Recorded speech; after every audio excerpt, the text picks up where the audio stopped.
18 de setembro de 2025, boa noite. Bíblia para crianças.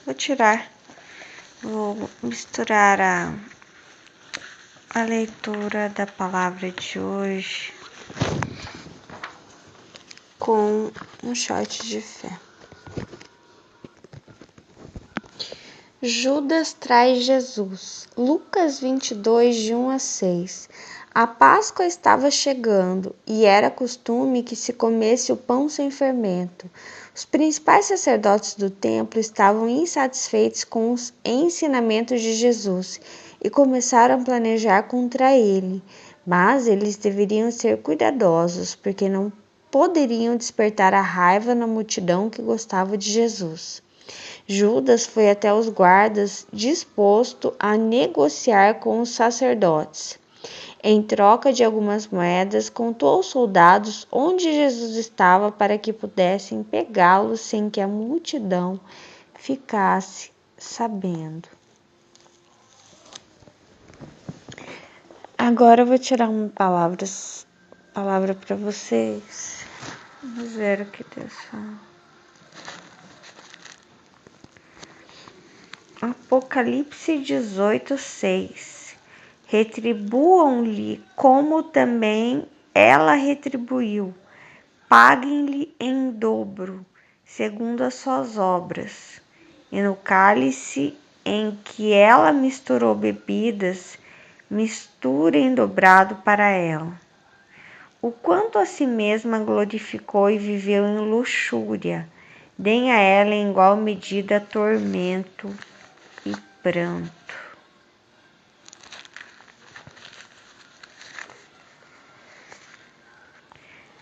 Atos 1, 23. Então propuseram dois, José, chamado Barsabás, também conhecido como Justo, e Matias, e orando disseram: Tu, Senhor, que conheces o coração de todos, revela-nos qual dos dois escolheste, para preencher a vaga neste ministério e apostolado, do qual Judas se desviou, indo para o seu próprio lugar. Depois fizeram sorteio, e a sorte caiu sobre Matias, que foi acrescentado ao grupo dos 11 apóstolos. Uau! Olha a substituição. Lucas 2:36. Havia uma profetisa chamada Ana, filha de Fanuel, da tribo de Asser. Ela era bem idosa, tendo vivido com o marido 7 anos desde que tinha se casado. Agora era viúva de 84 anos. Caramba, ela casou com 77 anos? Não é possível.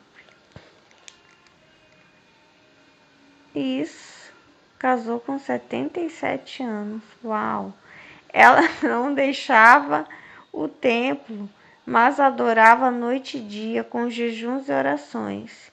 E chegando naquela hora, dava graças a Deus e falava a respeito do menino a todos os que esperavam a redenção de Jerusalém. Que lindo! Mateus 21:16. Você está ouvindo o que estão dizendo? Sim, vocês nunca leram: da boca de pequeninos e crianças de peito tiraste o perfeito louvor? Olha que lindo.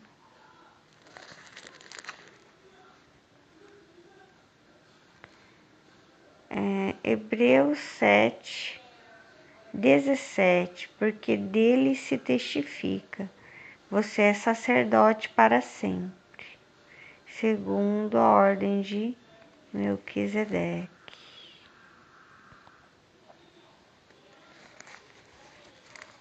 Salmos 33:10.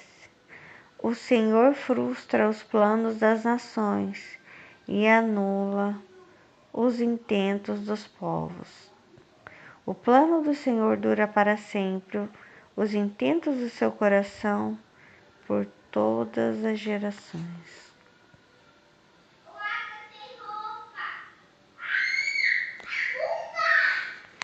Salmos 18, 23. Também fui íntegro para com ele e me guardei da iniquidade.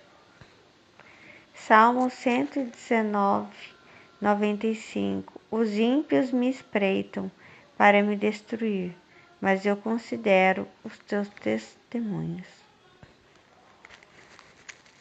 Efésios 4, 17.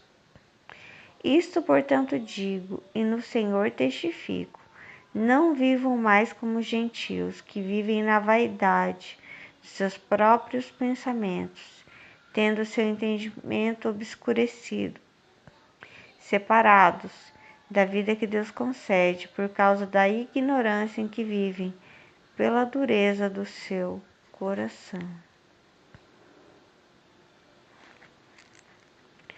Atos 13, 48. Os gentios, ouvindo isso, se alegravam e glorificavam a palavra do Senhor, e creram todos os que haviam sido destinados para a vida eterna. Salmos 45, 9. Filhas de reis se encontram entre as suas damas de honra. À sua direita está a rainha, enfeitada com ouro finíssimo de Ofir. Me lembrei daquela música, né? Que fala desse ouro de Ofir também. Essa mensagem eu chamo de o ouro da aliança, né? É engraçado que eu percebi, né? Deus me disse que a mensagem ela começa com metal e ela termina com o mesmo metal, que eu vou colocar como ouro, né? O início é Judas, que ganha esse metal, que ganha esse ouro, que seria o ouro da infidelidade, o ouro da quebra da aliança com Jesus. E no final nós temos em Salmos 45 essa passagem que saiu outro dia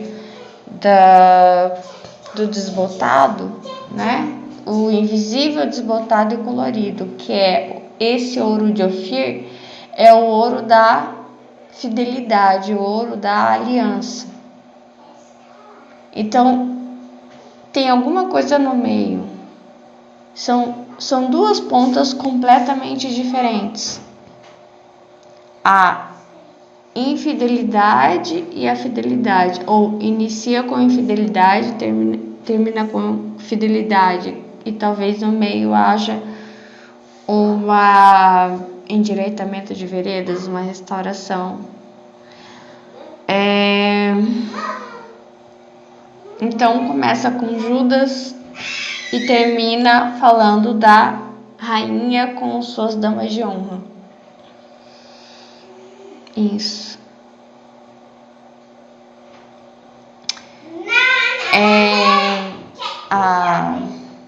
A traição, né, que gera moedas e o ouro de Ofir. São dois metais. É a mesma coisa, o barulho faz o mesmo, às vezes até o mesmo valor. Só que a diferença é a fidelidade, a infidelidade, a aliança ou a quebra de aliança. Um é o final, é o fim de uma amizade, né? De Judas com Jesus. O outro é o início, que é o início de um casamento. Um significa morte, o outro significa vida, e vida multiplicada ainda, né? 2, o casal, né? O rei e a rainha e os seus filhos. Um significa fim, o outro não só início como multiplicação. E ambos são ouro, mas a questão não é o ouro, é fidelidade, é aliança ou é infidelidade e a quebra, o fim, a decepção, a traição, ou a fidelidade, a lealdade, a verdade, a aliança, a celebração, multiplicação.